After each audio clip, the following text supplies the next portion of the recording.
Seja muito bem-vindo, seja muito bem-vinda à nossa aula, mais uma aula da nossa construção aqui sobre neurociência. É um prazer ter você aqui com a gente nessa aula, que vai ser maravilhosa. Nós vamos estruturar aqui na aula de hoje, continuaremos estudando aqui sobre neurociência e desenvolvimento humano. Então, nós temos muita coisa para abordar. Você que está aqui comigo, fica até o final, tá? Está nessa gravação. Você que está assistindo essa aula gravada, aqui abaixo você tem os seus materiais de estudo na plataforma. Então, você pode assistir esse vídeo quantas vezes você quiser. Vamos, então, para o nosso conteúdo. Nosso conteúdo hoje está maravilhoso. Tem muita coisa para a gente poder explorar junto aqui. Muita construção positiva. Vou colocar aqui o material para mim para a gente poder iniciar, tá? Vamos lá. Olha só. Neurociência e Desenvolvimento Humano, aula 02. Fundamental essa aula, muito importante para a gente. Eu trouxe para vocês na aula passada essa frase, né? A verdadeira revolução humana, ela começa dentro do nosso cérebro, no silêncio dos neurônios que aprendem, que desaprendem, que renascem, que têm uma flexibilidade. Então, a verdadeira revolução, o verdadeiro desenvolvimento começa no nosso cérebro, na forma como a gente também lida com a nossa saúde mental. Olha que importante. Vamos lá? Vamos ver o que a gente tem hoje aqui para tratar. Eu vou trazer para vocês hoje emoções, cognição e comportamento, fatores que vão impactar o desenvolvimento neural e aplicações práticas para o desenvolvimento saudável. Além disso, vou trazer ideias para vocês, agora vai. Vou trazer ideias para vocês de intervenção com avaliação cognitiva. Quem é terapeuta vai poder fazer algumas avaliações, digo avaliações com práticas mesmo, tá? Gente, mais para pesquisa, para estudo, funciona bastante.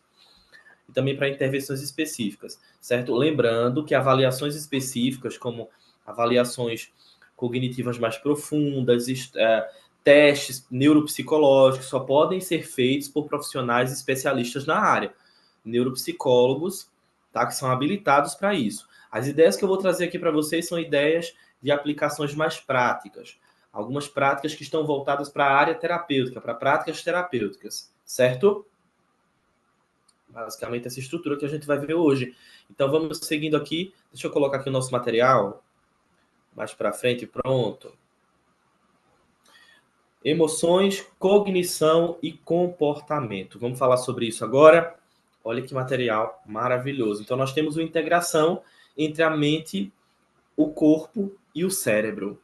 E é isso que eu quero falar para vocês agora. As emoções, a cognição, os processos mentais como atenção, memória e pensamento, que são a cognição, e o comportamento estão profundamente interligados. E tem como base estruturadas as questões cerebrais. E aí eu quero que vocês pensem, toda vez que você pensar na estrutura do sujeito, pensa mente, corpo, cérebro. Essa estrutura. Então, as nossas emoções, a nossa cognição e o nosso comportamento estão intimamente ligadas, profundamente interligadas. O cérebro, então, funciona como um grande sistema integrado, onde o sentir, o pensar e o agir se influenciam mutuamente. Então, o sentir, pensar e agir. Os três, então, estão andando de mão dada. Andam de mão dadas, na verdade, de mãos dadas. Então, eu sinto, eu penso e eu vou agir de acordo com essas estruturas. Toda experiência vivida, seja um abraço afetuoso, uma bronca, um desafio cognitivo, gera respostas emocionais, ativa circuitos cerebrais e molda o nosso comportamento. Olha que interessante que eu trouxe para vocês, né? É a gente pensar que toda situação, toda experiência ativa circuitos cerebrais, molda o nosso comportamento e gera respostas emocionais. O cérebro aprende a interpretar e responder ao mundo com base nessas vivências, com base nessas experiências. O cérebro emocional, vamos para estruturas chaves. Duas estruturas são centrais para o processo emocional, processamento emocional. A amígdala, o hipocampo e o córtex pré-frontal. Na verdade, são três estruturas, tá? A amígdala se localiza no sistema límbico, ou seja, existe na próxima aula, nas próximas aulas, eu vou trazer para vocês. Não vou trazer agora porque eu vou falar profundamente sobre neuroanatomia na próxima. Neuroanatomia e neurofisiologia. Mas eu vou explicar para vocês, o cérebro límbico, ele está dentro do nosso cérebro. Então, toda vez que eu vou explicar sobre o cérebro, eu mostro a mão. Então, existe a área do lobo frontal. O lobo frontal fica nessa área, tá? Aí eu vou explicar para vocês. Frontal, occipital, temporal, todas isso, mas isso aí a gente vai ver na próxima aula, nas próximas aulas. Então nós temos o córtex pré-frontal, o lobo frontal, e onde é que fica o sistema límbico? O sistema límbico fica no centro do nosso cérebro, no meio do nosso cérebro, na região interna. E a amígdala ela se localiza nesse sistema límbico. E o que é o sistema límbico? O sistema límbico, ele é exatamente esse sistema mais primitivo de resposta emocional. Ele está diretamente ligado aos estados de ansiedade, temor, os estados fóbicos. Por quê? Porque ele vai detectar ameaças e gerar respostas rápidas, como medo, agressividade, ataque, defesa. Ele atua como um alarme emocional. O sistema límbico, ele é o sistema mais primitivo do nosso cérebro. Alguns autores, como o Eric Kandel, eles consideravam, o próprio Kandel, o neurocientista fantástico, um dos neurocientistas mais bem conceituados, e um estudioso fantástico e fundamental para quem quer entender neurociência, ele trazia uma coisa bem interessante. Ele falava que o sistema límbico ele era tão arcaico que ele chegava a ser inconsciente em determinado modo. Inconsciente, olha só. Por que ele chegava a ser inconsciente? Porque a resposta dele é muito rápida. A resposta do sistema límbico ao ataque, à defesa, à fuga é muito rápida, é muito rápida. Então, o sistema límbico é esse sistema mais emocional do nosso cérebro, tá? Essa estrutura é uma estrutura importantíssima para o processamento emocional. Inclusive, existem estudos que falam. Lembra que eu falei na aula passada para vocês que existem estudos que falam sobre transtornos de personalidade e, em alguns casos, alguns transtornos de personalidade têm um desafio aí com a amígdala, tem uma dificuldade no sistema límbico. Lembra que eu falei para vocês, né? Exatamente por conta disso. Dessa dificuldade de conter as emoções, tá? São respostas muito rápidas. Então, a agressividade, o medo, a fúria, a raiva, tudo isso é muito mais forte, muito mais rápido em alguns casos, tá? Principalmente questões psicopatológicas. Aí nós temos o hipocampo, que ele armazena memórias e ajuda a contextualizar as emoções. Ele permite, por exemplo, lembrar de uma situação semelhante ao que já ocorreu e avaliar se o medo é justificado. Preste atenção nisso aqui. Então ele vai armazenar memórias e ajudar a contextualizar as emoções presentes nas memórias. Isso aqui é muito importante. Inclusive, nas aulas passadas eu falei para vocês, né, que um paciente, na história das neurociências, um paciente ele foi retirado parte do hipocampo dele e ele passou a não armazenar novas memórias. Vocês lembram que eu falei sobre isso? Então, esse hipocampo ele também permite que nós possamos lembrar de determinadas situações semelhantes a coisas que estão acontecendo agora. Um exemplo. Você está assistindo essa aula. Se eu colocar aqui para você uma figura que você viu na aula passada, você vai lembrar daquela figura. E se eu disser assim, olha, quando você pensa nessa figura que você está vendo aqui, como você estava? Em que contexto você estava na aula passada? Você estava sentado? Você estava na sala, no quarto? Onde você estava assistindo a aula? Então, automaticamente você vai lembrar da figura e essa figura vai te remeter a toda essa linha de memórias. Então, uma coisa que lembra uma linha, que tem uma linha de memórias, o hipocampo ele também é responsável por isso. Ele vai contextualizar determinadas memórias, te situar nessa estrutura de memória. Então, o hipocampo ele também faz uma estrutura de situar o sujeito, ou melhor, situar cognitivamente o sujeito dentro dessa estrutura de memórias. O hipocampo, tanto a amígdala, hipocampo, córtex pré-frontal, que também falarei nas próximas aulas, quando falar sobre a experiência do trauma e a resposta fisiológica ao trauma, alguns pacientes, muitos pacientes, na verdade, que passaram por experiência traumática, têm muita dificuldade nessa área de memórias. São memórias que ficam vindo, sabe? Os flashbacks que as pessoas falam, né? Os flashbacks ficam aparecendo com memórias muito negativas e com emoções atreladas a essas memórias destrutivas, emoções destrutivas. Então, o hipocampo tem uma parte bem importante dentro desse controle. Controle, porque não é exatamente o controle que a gente tem dessa parte, não existe muito controle em relação ao nosso armazenamento de memórias e a forma como a gente lida com isso. Isso é muito inconsciente. Aí eu considero que o inconsciente também está nessa parte. a gente tem mecanismos de defesa para lidar com determinadas memórias, a gente acaba excluindo essas memórias da nossa consciência. Isso não quer dizer que elas não estão presentes no nosso cérebro, elas estão, mas elas estão recalcadas, reprimidas, como Freud fala para a gente, estão recalcadas, estão escondidas, e essas memórias ficam ali. Mas isso não quer dizer que a gente não tenha elas guardadas, por não lembrar, né? Nós temos então o córtex pré-frontal, uma área responsável pela regulação das emoções, pela empatia, julgamento moral e planejamento das ações. O córtex pré-frontal, ele também é responsável pela organização, pela tomada de decisão, tá? E por atividades cognitivas no geral. Então, entender ordem, entender questões de espaço. Então, o córtex pré-frontal ele tem uma função muito... Ele tem várias funções, na verdade, não uma, várias, né? Muito importantes para o sujeito.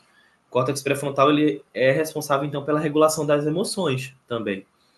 Porque é dentro desse espaço que eu vou me organizar conscientemente. O córtex pré-frontal ele é mais consciente, né? Ele está ali com o julgamento moral, com a ideia, com cultura, com o planejamento das ações. Inclusive, existem alguns autores que falam que o córtex pré-frontal ele também é responsável por parte daquilo que a gente acredita que a gente é. Por nossa consciência e personalidade. Para alguns autores, o córtex pré-frontal ele também é responsável por essa consciência, por essa personalidade do sujeito. Por essa ideia do eu sou isso, eu estou organizado nisso. Por quê? Porque a consciência, a personalidade do sujeito, ela está muito ligada à cultura, à vivência, ao comportamento. Então, é muito ligado a esse córtex pré-frontal também, tá? Essas áreas, elas trabalham juntas, mas nem sempre em equilíbrio. Por exemplo, quando a amígdala assume o controle em situações de estresse ou trauma, o pensamento racional pode ser temporariamente desligado. Então, o córtex pré-frontal tem uma diminuição da sua atividade neural, não total, gente, porque não tem como fazer isso, tá? Mas uma diminuição considerável da sua irrigação elétrica e de impulsos elétricos, e o hipocampo vai estar com impulsos elétricos mais elevados. Então, ou melhor, o hipocampo e a amígdala, principalmente a amígdala, com impulsos elétricos no sistema límbico mais aflorados. Esse sistema límbico aí, essa amígdala mais enraigada, mais estimulada, neurologicamente falando e biologicamente falando, vai influenciar no comportamento do sujeito. Então, o sujeito vai ter uma influência no seu comportamento, vai ficar mais agressivo, vai ficar mais amedrontado, pode ficar mais introspectivo ou mais reativo. Então, é muito comum que isso possa acontecer. Cognição, como pensamos e aprendemos. Então, a cognição ela é isso. A cognição é a forma como a gente pensa e como a gente aprende. E eu quero que vocês pensem profundamente sobre isso e aprendam também sobre isso. Entendam que a cognição ela é parte importante de um processo de tratamento. Entender que a cognição ela é, principalmente no entendimento, o profissional precisa entender bem como anda esse desenvolvimento cognitivo do sujeito, como ele pensa, como ele aprende, como ele desenvolve, como ele cria, como ele vive a vida. Os processos cognitivos básicos, eles incluem o quê? O que é que os processos cognitivos mais básicos incluem? Atenção, a memória, a linguagem e pensamento crítico. Então, são esses 4 componentes, tá? O foco voluntário ou involuntário aos estímulos relevantes, a memória, a capacidade de armazenar e recuperar informações, a linguagem, que é a organização do pensamento e a comunicação com o outro. Então, a linguagem não só fala de linguagem oral, tá? A linguagem, ela é todo o nível de organização de pensamento e comunicação. Então, a linguagem também está na linguagem não verbal, a linguagem também está nos sinais, nos símbolos, nos desenhos, nas figuras, certo? Isso também é linguagem. E essa linguagem, ela se organiza para o sujeito viver, para o sujeito conseguir se comunicar. Então, e aí nós temos também o pensamento crítico, que é a análise, o julgamento, a resolução de problemas e a tomada de decisão e a organização. Tá? Não é só análise, julgamento e resolução, mas tomada de decisão e organização. Também está no pensamento crítico. Então, atenção, memória, linguagem e pensamento crítico. Esses processos, eles dependem de uma integridade das redes neurais e da qualidade das experiências ao longo da vida. Estímulos significativos e relações afetivas estáveis são combustíveis para o desenvolvimento cognitivo. Ou seja, possível que um sujeito possa se desenvolver cognitivamente melhor em um estado ou em um espaço onde ele tem estímulos necessários para isso. Onde ele tenha relações afetivas estáveis, profundo, onde ele tenha cuidado, afeto, onde ele dependa, enquanto criança tenha dependência positiva. Se isso não acontece, o sujeito pode ter desafios ao longo da sua vida com esses processos, gente. Com atenção, com memória, com linguagem, com capacidade, com pensamento crítico. Aí você pode perguntar assim, professor, mas isso não só tem a ver com o cérebro do sujeito? O sujeito não pode ter só um problema no cérebro? Não, gente. Não é só isso. Atenção, a memória, a linguagem e o pensamento crítico estão também completamente envolvidas a quantidade de estímulos que eu recebo referentes a cada uma dessas questões. Tá? Então aqui nós temos as habilidades cognitivas. Eu trouxe para vocês na última aula, né?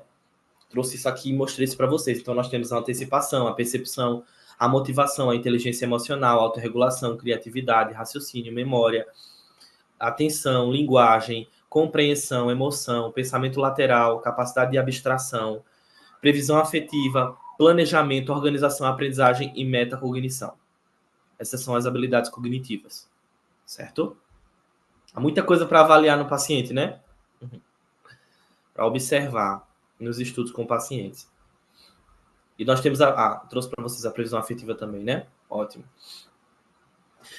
Dentro das habilidades cognitivas, nós temos alguns exemplos que eu trouxe para vocês aqui. Então, o pensamento crítico, a capacidade de analisar informações, avaliar argumentos e tomar decisões fundamentadas nesses argumentos. Nós temos a criatividade, a capacidade de gerar ideias originais, tá? Que nem tudo é original, na verdade são mesclas, né? Soluções inovadoras para problemas. Nós temos, então, a resolução de problemas, que é a capacidade de identificar, definir e encontrar soluções eficazes para determinados desafios. Só um minuto, pessoal. Deixa eu só tomar uma água aqui, tá? Minha garganta tá doendo bastante. Só um segundo.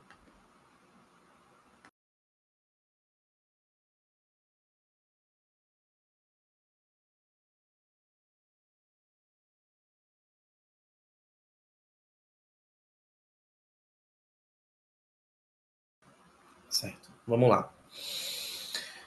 Raciocínio lógico, tá? A capacidade de pensar de maneira coerente e sequencial, aplicando a lógica e a razão em alguns momentos. E a aprendizagem autônoma, que é a capacidade de buscar conhecimento de forma independente e contínua. Então, você vai aprender em vários aspectos, vai continuar a aprender. Então, essas são habilidades cognitivas importantes. Essas são outras habilidades cognitivas. Pensamento crítico, criatividade, resolução de problemas, raciocínio lógico e aprendizagem autônoma. Isso aqui, pessoal, é tão importante quando a gente vai avaliar uma criança. Quando a gente trabalha com a criança, eu falo isso por experiência própria, né? Porque eu trabalho com crianças na clínica também. Eu atendo crianças, adolescentes e adultos na clínica. Então, quando eu vou trabalhar com a criança, eu tenho que, dentro do meu plano terapêutico, dentro das minhas intervenções clínicas, entender que eu tenho que trabalhar com essa criança pensamento crítico, a criatividade. Claro que a depender da idade, né, pessoal? Não é uma coisa muito, muito complexa para uma criança. Cada idade tem o seu desenvolvimento e aplicação de atividades. E é isso que eu vou ensinar para vocês aqui no final da aula de hoje. Eu vou trazer várias ideias para vocês. É fantástico as ideias que eu vou trazer para vocês aqui, muito boas. Nós temos criatividade, resolução de problemas. Então a criança tem que começar a aprender com tudo essas questões desde muito cedo. A aprendizagem autônoma, tá? Cada criança tem o seu tempo, claro, para aprender também. Mas existe uma margem de segurança para essa aprendizagem acontecer no tempo correto. Certo? Emoção e cognição. Uma dança que interdepende. Ou seja, uma depende da outra, a emoção e a cognição. Por muito tempo, acreditava-se que as emoções e a razão elas eram opostas. Hoje nós sabemos que são inseparáveis. A emoção dá sentido para o que a gente pensa. A emoção, enquanto essa estrutura que dá sentido ao que a gente pensa, ela também tem um aprendizado associado, que pode ser um aprendizado positivo ou negativo, que tende a ser mais marcante e duradouro. Então, a emoção, ela sempre traz um aprendizado. Um exemplo, uma criança que aprende a matemática com ansiedade pode desenvolver aversão à disciplina. Já outra que associa a matéria a um professor carismático e lúdico tende a desenvolver prazer pelo raciocínio lógico e pela disciplina. Então, é muito comum que a nossa emoção, preste atenção, que a nossa emoção esteja completamente ligada à nossa cognição. Aquela criança que não... Inclusive, eu falo muito sobre isso porque eu estudei profundamente sobre isso no meu processo de estudo no mestrado. Eu pesquisei, estudei e acabei lendo muitos assuntos, muitos artigos, muitas obras sobre essa relação do professor com o aluno. E dentro dessa estrutura, eu trazia exatamente isso, trazia essa necessidade de uma aplicação pedagógica ou de uma... Eu não trago como exposição, porque na verdade eu não acredito que o ensino é uma exposição, é só uma exposição. Eu acredito profundamente em um ensino relacional. Eu acredito que o ensino ele parte para uma área relacional. Aprender é se relacionar. Se eu me relaciono bem com aquele professor, com aquele tutor, com aquela mãe, com aquele pai, eu aprendo de forma profunda. Eu aprendo também de forma duradoura. Quando eu digo duradoura, eu aprendo várias coisas, não aprendo só uma coisa. Eu aprendo de forma, né, contínua. E também eu consigo profundamente fixar aquilo que eu aprendi. E aquilo faz mais sentido para mim e eu utilizo mais aquilo na minha vida. Então eu acredito profundamente que o processo de ensino-aprendizagem é um processo relacional. Essa é a minha ótica sobre ensino-aprendizagem. E eu não posso deixar de fora a ideia de que eu estudei pedagogia, né, pedagogia, biblioteconomia. Então minha área de estudo, minha área de trabalho, ela é sempre voltada para essa questão do ensino. Dentro da psicanálise, ensino psicanálise, então estudo sobre isso também. Então acredito que ensinar e aprender, ambos, tá? É um processo relacional. Ambas as situações, elas partem para um processo relacional. Então, um professor acolhedor, um professor afetivo, um professor... É isso mesmo que eu estou falando. Mas não pode, professor, porque o professor tem que ser aquele que só vai passar a disciplina. Não. Mas isso numa academia, professor. Isso no ambiente acadêmico também tem que ser assim? Ou pode funcionar dessa forma? Pode sim. Falo por experiência própria. Eu sou professor em cursos de formação, pós-graduação, mestrado e doutorado. Então, eu ensino em áreas de ensino superior e dessa mesma forma, entendendo que eu estou falando isso aqui porque eu sei que tem muitos professores aqui assistindo essas aulas, tá? Ao ensino-aprendizagem, esse movimento relacional. Que eu acredito também que esse movimento relacional ele não deixa apenas uma marca cognitiva no sujeito. A aprendizagem, o ensino, não deixa apenas uma marca cognitiva no sujeito, deixa uma marca existencial, deixa uma marca emocional. Quantos de nós não lembramos dos nossos professores do ensino fundamental, do ensino primário? Quantos de nós? Não passamos na rua, não vemos aquela senhorinha, aquele senhorzinho. Foi meu professor do ensino primário. Amava esse professor, ele era muito, muito amoroso, muito, muito dinâmico, muito lúdico. Então, a marca da aprendizagem é também uma marca emocional, não é só cognitiva, tá? E não é só do desenvolvimento, não. É também uma marca emocional. Acredito também profundamente que os pais que ensinam de forma mais dinâmica, mais lúdica e mais amorosa a criança também obtêm resultados muito mais satisfatórios. Nós vamos então para a formação do comportamento humano. Então, o comportamento é uma manifestação externa daquilo que sentimos e pensamos. Ou seja, o comportamento é essa explosão daquilo que a gente sente lá dentro. Ele é influenciado por múltiplos fatores. Dentre esses fatores, nós temos a estrutura cerebral, o temperamento inato, aprendizado e modelagem social, emoções vividas e regras culturais. Com o tempo, os circuitos que sustentam determinados comportamentos, eles fortalecem por repetição. Por isso, hábitos saudáveis precisam ser incentivados desde cedo. Comportamentos prejudiciais também podem ser desaprendidos com orientação, neuroplasticidade e prática consciente. Então, o que é que eu sempre trago? O comportamento humano, ele é modelado, também modelado. Ele não é só um resultado dos meus processos. Você pode me dizer assim, professor, mas o senhor é psicanalista, como é que o senhor está falando que o comportamento humano ele não é só modelado por processos inconscientes? Porque eu sou um psicanalista contemporâneo, pessoal. Então, eu acredito, eu não tenho só essa linha de observação geral, né? Quando eu falo de aprendizagem, quando eu falo de estudo, eu não falo apenas. Eu falo sobre psicanálise, trabalho com psicanálise, isso não me impede de ter uma prática uma prática eficaz, uma prática profunda, mas quando eu observo o desenvolvimento do sujeito, ou desenvolvimento humano, como é proposto nessa aula, nessa disciplina, eu entendo, então, que esse desenvolvimento ele se dá por outras nuances também, por outras estruturas. Essas estruturas também são compostas por modelagem social, estrutura cerebral, regras culturais, questões socioculturais. Tá? Então, acredito que existem muitas estruturas aí que influenciam, sim, o comportamento do sujeito.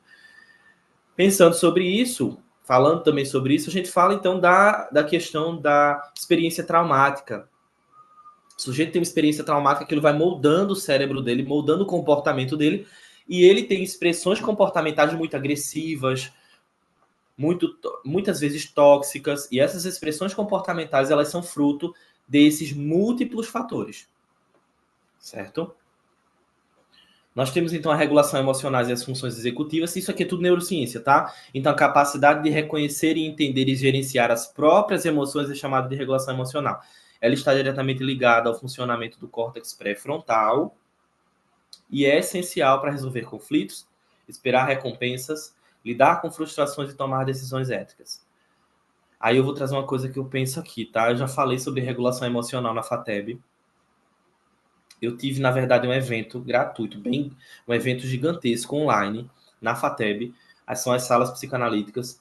Depois você pode até pesquisar, mas eu não sei se está disponível ainda essa sala psicanalítica chamada Regulação Emocional. E aí, nessa sala psicanalítica, eu desvencilhei a ideia de regulação emocional ao controle das emoções. Nós não temos tanto controle emocional quanto a gente pensa. Nós não temos tanto controle emocional assim quanto a gente pensa, quanto a gente imagina. O nosso controle emocional, ele é bem limitado. Tá? Por quê? Porque nós temos um sistema límbico muito, muito poderoso. Nós temos uma estrutura cognitiva, uma estrutura cerebral muito vasta. Nossa estrutura cerebral ela é muito complexa. Nós temos um corpo que recebe diferentes estímulos ao mesmo tempo. Imagina, o nosso corpo, ele recebe diferentes estímulos ao mesmo tempo. Nós temos estímulos de diferentes áreas no nosso corpo. Então, enquanto a gente está com raiva, a gente tem diferentes estímulos, diferentes percepções e sensações daquela raiva. Então, não é muito simples de lidar com a raiva. Não é tão simples de lidar com a tristeza. Tá? É um tanto complexo. Um tanto que complexo. Então, a ideia é, nós não temos tanto controle emocional quanto a gente pensa. E tá tudo bem a gente pensar dessa forma. Tá tudo bem a gente entender que nós não temos tanto controle emocional quanto a gente pensa. Existem momentos que a gente reage de uma forma inesperada a determinados eventos. E é assim que normalmente o nosso corpo reage. É muito comum, nós somos seres humanos. Então nós temos um sistema límbico muito reativo, muito comum. Claro que tem como melhorar, tem como tomar uma consciência melhor da situação. Então, a ideia aqui não é controlar as emoções. Regulação emocional não é controlar. Regulação emocional é entender e gerenciar as próprias emoções. Gerenciar essas emoções é também aprender a identificar, nomear, atravessar e elaborar as emoções. Não é só, não quero sentir isso, vou jogar no mar do esquecimento. Não é assim que funciona. Não é assim que a gente lida com emoção, não, gente. Não é, eu tô com emoção, tô com raiva, não quero sentir a raiva, vou engolir essa raiva, vou fingir que ela não existe. Isso não é regulação emocional. Não é contar até 10 e dizer, tô tranquilo. Não, isso não é regulação emocional. Regulação emocional é gerenciamento emocional. Tá? Então, gerenciar as emoções é identificar, entender, atravessar, mergulhar nesse ambiente emocional, destacar pontos positivos e pontos negativos dessas emoções, entender o que está acontecendo, entender contexto. Então é muito complexo. Perceberam? A regulação emocional ela é importante por quê? Porque dentro dessa estrutura a gente consegue resolver conflitos, esperar determinadas recompensas ou não, lidar com frustrações e tomar decisões mais éticas. Essa regulação ela está associada a um conjunto de habilidades chamadas funções executivas. Prestem atenção. é a inibição, a flexibilidade cognitiva e planejamento e organização, tá? Que é o controle de impulso. A inibição é o controle dos impulsos, ou seja, eu tenho um impulso destrutivo, eu vou inibir aquele impulso. Eu tenho raiva, eu vou inibir aquele impulso agressivo. Eu posso ter essa estrutura, né, de inibição de impulsos, certo? Deixa eu só colocar aqui que meu material saiu, pessoal, da minha tela, tá?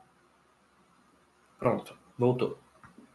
Então, inibição, controle dos impulsos, flexibilidade cognitiva, adaptar-se às mudanças e planejamento e organização. Planejar, se organizar emocionalmente também. Tá? As habilidades, elas não nascem prontas, mas elas se desenvolvem gradualmente com o apoio à prática em ambientes que favoreçam o crescimento emocional. Vamos para os fatores que trazem impacto ao desenvolvimento neural do sujeito. Vamos lá? O desenvolvimento do cérebro humano, ele é um resultado de interação entre fatores genéticos, influências ambientais e experiências pessoais.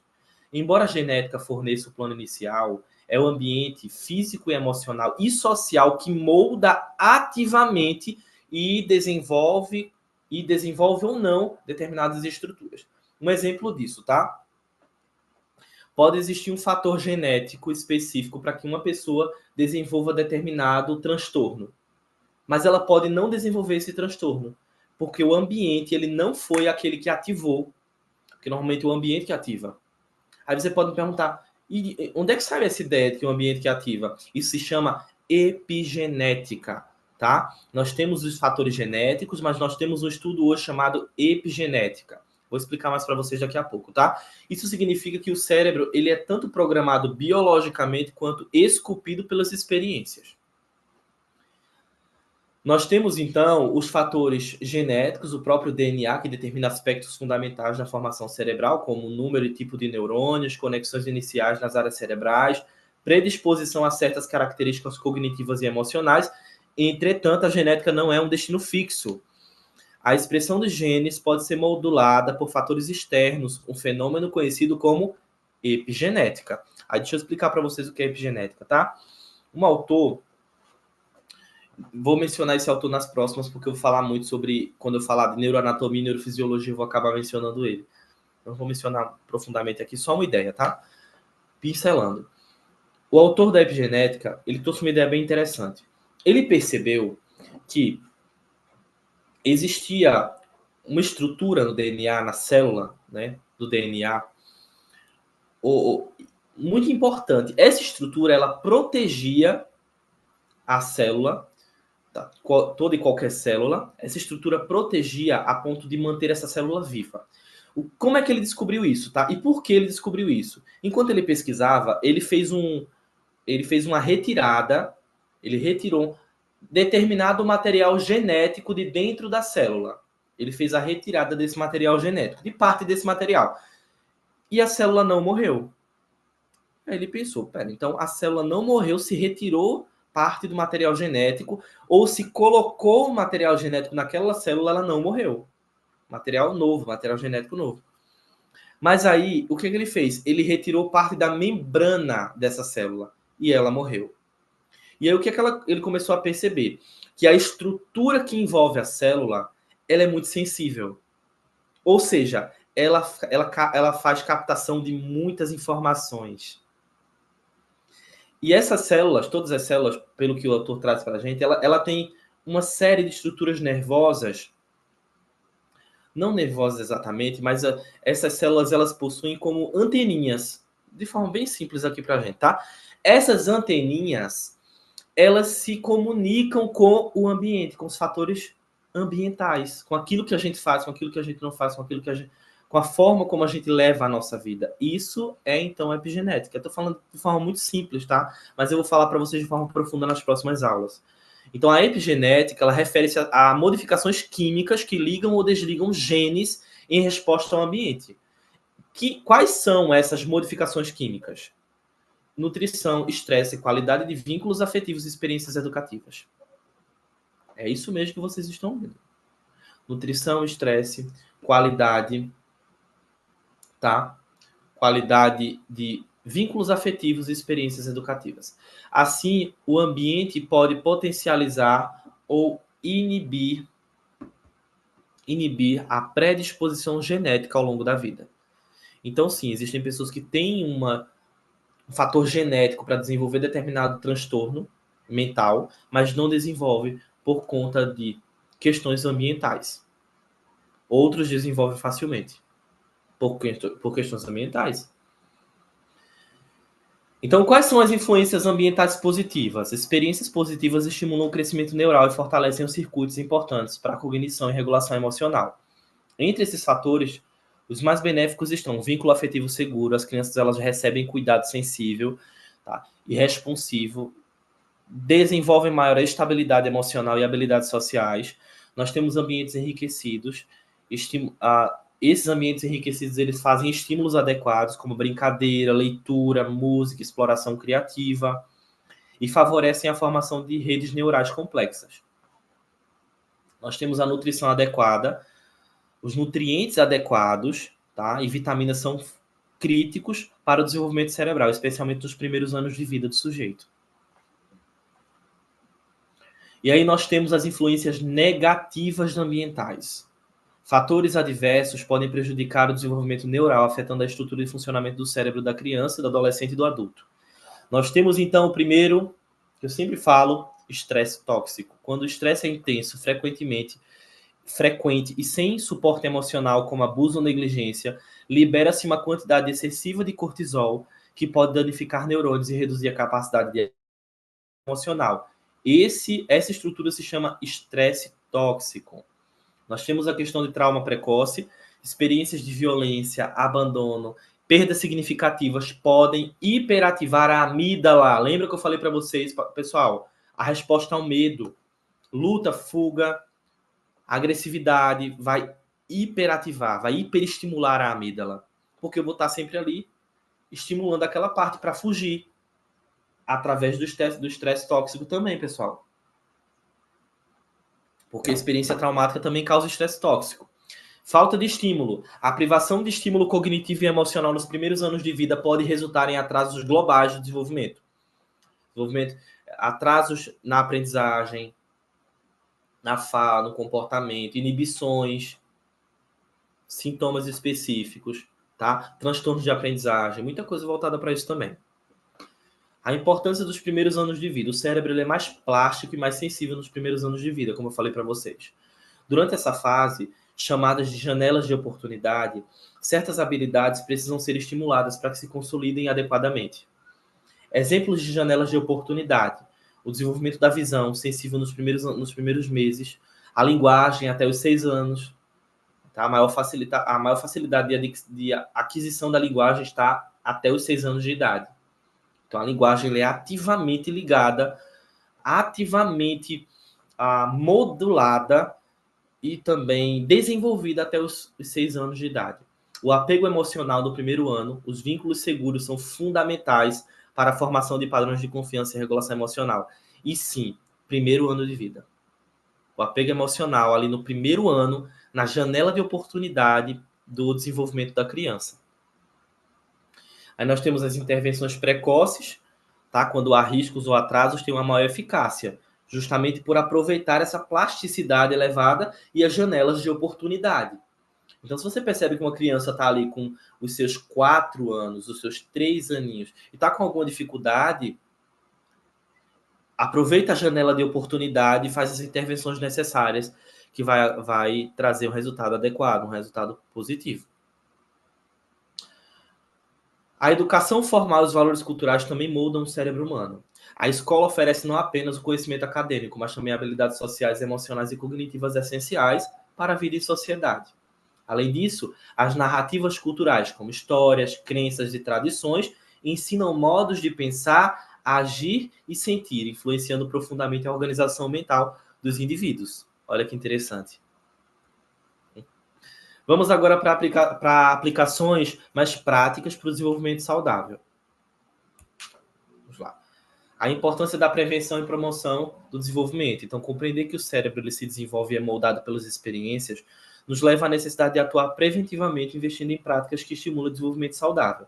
A aplicação prática do conhecimento em neurociência promove não só o bem-estar do indivíduo, mas também impactos sociais mais amplos, melhor desempenho escolar, saúde mental fortalecida, relações mais saudáveis e redução da violência. Nos primeiros anos, algumas práticas elas são cruciais. Nós temos, então, o vínculo afetivo seguro, que responde de maneira consistente e amorosa às necessidades emocionais da criança, constrói confiança, segurança emocional e é base para o seu aprendizado e para a resiliência, não só emocional, mas também cognitiva. Nós temos as brincadeiras livres, tá? O fomento da linguagem e também um ambiente estruturado e seguro. Esses são os primeiros estímulos nas primeiras fases da vida. Educação baseada em neurociência, aplicar princípios de neurociência na educação transforma o processo de ensino-aprendizagem. Valorizar o erro como parte da aprendizagem, diversificar os estímulos, respeitar o estímulo de cada aluno e ensinar habilidades socioemocionais são fundamentais para o desenvolvimento dos alunos. Vamos agora para estratégias para adultos em envelhecimento saudável. Manter o cérebro ativo ao longo da vida é essencial. Então, exercício físico regular, estímulo cognitivo, cultivar relações sociais e gestão do estresse é fundamental. Depois vocês leem isso aqui, tá, pessoal? Eu estou tendo que passar porque a gente está quase acabando a aula, senão vai ficar em aberto. Agora nós vamos para aplicações terapêuticas e avaliação cognitiva ao longo do desenvolvimento humano. Vamos lá? Compreender o cérebro e suas etapas no desenvolvimento nos permite planejar intervenções neuroterapêuticas mais assertivas, respeitando a singularidade de cada fase da vida. Atividades específicas podem estimular funções cognitivas e emocionais, enquanto avaliações adequadas podem ajudar a mapear necessidades e potencialidades do paciente. A seguir, a gente vai explorar faixa por faixa etária, ideias práticas de intervenções e estratégias de avaliação. Na primeira infância, de 0 a 6 anos, nós temos nas características do desenvolvimento a explosão das conexões neuronais, a altíssima plasticidade cerebral e a formação de circuitos emocionais básicos da linguagem, formação, percepção e motricidade. Isso aqui é característica do desenvolvimento. Ou seja, quando você for olhar para uma criança de 0 a 6 anos, você precisa entender. Ela está com explosão das conexões neuronais? Ela está com a altíssima plasticidade cerebral?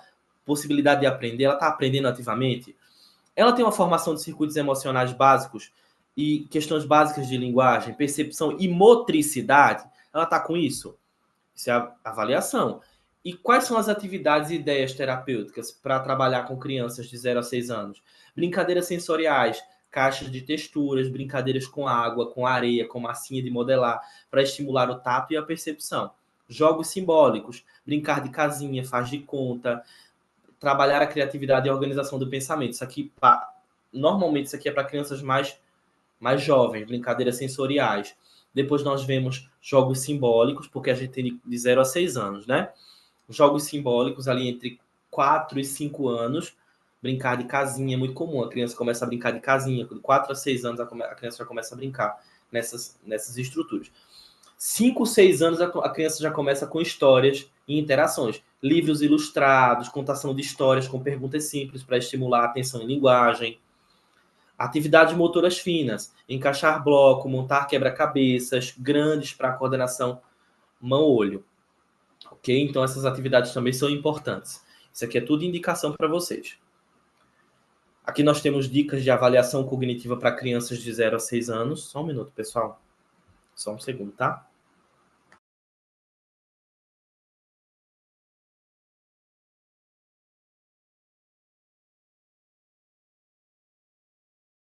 Ok.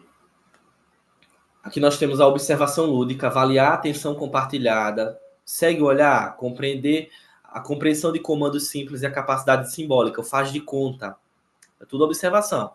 Instrumentos simples, como a escalas de desenvolvimento infantil, inventários de linguagem e motricidade também são avaliações importantes.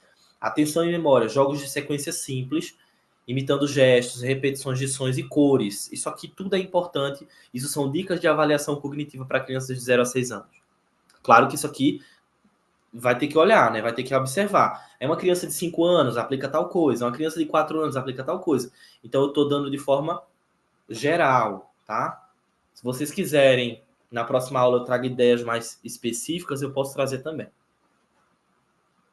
Aí nós temos a segunda infância, tá? ali a primeira infância, a segunda infância que de 7 a 12 anos. Características do desenvolvimento de crianças de 7 a 12 anos. Consolidação de habilidades escolares, aperfeiçoamento da memória, atenção e funções executivas e desenvolvimento de habilidades sociais mais complexas. Então, nessa fase é muito comum que a criança esteja com habilidades sociais mais complexas, divisão de grupos, a liderar grupos, participar de grupos liderados, habilidades sociais mais complexas. Saber diferenciar grupos específicos, tá? Como tribos específicas. Os meninos que gostam de brincar de futebol, os meninos que gostam de brincar de desenhar, as meninas que gostam de brincar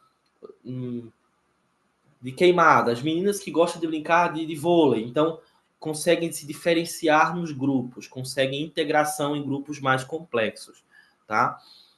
Existem também outras estruturas mais complexas de habilidades sociais, como resolver conflitos, lidar com diferenças, aceitar diferenças dos outros, respeitar, lidar com conflitos emocionais em grupos também. Isso também acontece aí a partir dos 7 aos 12 anos. Claro que não de forma muito profunda, né, pessoal? A criança ainda está aprendendo ali. Nós temos ideias e atividades terapêuticas para ajudar nessas fases. Jogos de memória e atenção, jogos de cartas, sequências de objetos, tá? Stop ou bingo, criação de histórias, incentivar a criança a criar e narrar histórias para fortalecer a linguagem, a criatividade e o sequenciamento. Atividades de organização, montar listas de tarefas, jogos de tabuleiro para estratégia e planejamento, expressão emocional, desenhos temáticos, desenho como se sente hoje, desenho uma família, desenho uma casa, desenho uma história, rodas de conversa para nomear sentimentos. Tá? Aqui também a gente pode utilizar desenho, certo? Até os 6 anos também podemos utilizar desenhos. Na primeira infância também na verdade não é uma boa, é maravilhoso que se utilize desenhos na primeira infância. Existem atividades de avaliação, análise, interpretação e avaliação do desenho infantil. Certo? Dicas de avaliação cognitiva: existem testes formais que são aplicados por profissionais especialistas, como escala de inteligência para crianças, provas de fluência verbal e testes de atenção visual e auditiva. Atividades práticas: pedir para a criança descrever uma sequência de ações, como escovar os dentes, observando a organização do pensamento. Jogo de memória auditiva: contar histórias e pedir para que recontem detalhes da história. É uma coisa bem interessante, é uma memória auditiva, tá? Um tipo de avaliação bem específico que é feito também. Nós temos a adolescência dos 13 aos 18, com características no desenvolvimento na reorganização intensa do cérebro, principalmente no córtex pré-frontal, busca de identidade, autonomia e fortalecimento do pensamento abstrato, emoções mais intensas e flutuações de humor. Então, mudanças de humor podem acontecer nessa fase, tá, gente? Isso é bem comum. Não severas, mas algumas flutuações de humor. Não mudanças drásticas de humor. Normalmente flutuações. Tô feliz, depois tô chateado, tô um pouquinho triste, tô animado, tô com tédio. Então, normalmente pode acontecer. Ideias de atividades: nós temos projetos criativos, como a elaboração de um podcast, a criação de um mural dos sonhos, ou de um diário de bordo pessoal para explorar a identidade e a autoconsciência. Dinâmicas de grupo, como debates, discussões de temas éticos, resolução de problemas em equipe. Treinamento de funções executivas, como jogos que envolvem planejamento estratégico, como jogos de xadrez, jogos de escape ou RPGs. Nós temos mindfulness para adolescentes, práticas de atenção plena, para melhorar a regulação emocional e o foco. Aqui nós temos dicas de avaliação cognitiva nessa fase, que são testes formais também, tá? Testes de funções executivas, como Torre de Londres, Stop Test, que são o Strop Test também, que é um teste muito interessante, e a Torre de Londres também é um teste bem legal. Nós temos também as entrevistas abertas, que investigam a capacidade de planejamento de vida, autocrítica e percepção emocional. São entrevistas mais abertas, com perguntas específicas. Eu acredito que eu tenho uma escala que traz muito isso. São várias perguntas abertas que você vai fazer com o adolescente para entender o que é que ele pensa sobre determinadas coisas. Mas existem muitos recursos que voltam para isso, tá? Vocês podem pesquisar na internet, existem diversos recursos terapêuticos que aplicam essa mesma ideia. Dinâmicas de reflexão, pedir para que analise dilemas morais ou sociais. O que você faria se acontecesse tal coisa? Para avaliar o pensamento crítico do adolescente. Aí nós temos também adultos de 19 a 59 anos. Tá? Características do desenvolvimento, a maturidade das funções cognitivas, um foco na carreira, nos relacionamentos e desenvolvimento pessoal, e capacidade de adaptação emocional, flexibilidade mental são centrais.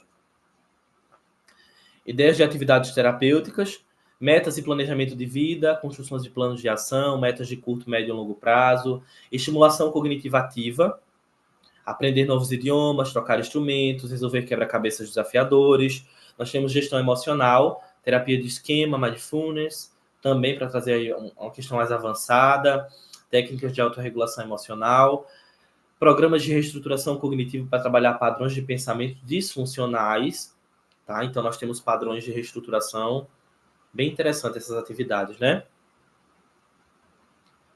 Aqui nós temos dicas de avaliação cognitiva, que são testes também padronizados, tá? Avaliações de funções executivas e de memória, análise funcional do comportamento, mapear padrões de resposta emocional e cognitiva frente a situações desafiadoras. Então, analisar comportamento do paciente. Exercícios de fluência verbal e lógica para analisar a agilidade mental e flexibilidade cognitiva do paciente. Quanto mais mergulhamos nos mistérios do cérebro, mais compreendemos que somos feitos de plasticidade, esperança e transformação. Eu quero agradecer, pessoal, a todos vocês que estão aqui. Muito obrigado. Gratidão por estarem aqui até esse momento comigo na aula. Eu tenho certeza que essa aula foi maravilhosa, foi muito profunda. A gente trouxe bastante coisa aqui, né? Coisas que são importantíssimas. Fechamos direitinho no nosso horário, tá? Porque nós teremos outra aula, então é importante que nós possamos fechar direitinho nossa aula no horário. Eu quero te desejar um finalzinho de aula maravilhoso. Nos encontramos aqui na nossa próxima disciplina com material profundo para vocês e atualizado. Continuamos com materiais aqui bem profundos, bem dinâmicos para vocês. Um abraço no coração. Qualquer dúvida, estamos por aqui. Não se esqueçam que nós temos os aplicativos oficiais da FATEB na App Store e na Play Store para baixar e acessar o seu ambiente virtual de aprendizagem. E aqui estão os contatos oficiais da FATEB. Qualquer dúvida, entre em contato com seus polos de apoio, que também são os polos que estão aí para ajudar vocês, ou com os números oficiais. Qualquer dúvida, estamos à disposição. Um abraço no seu coração e até o nosso próximo encontro. Até logo, pessoal!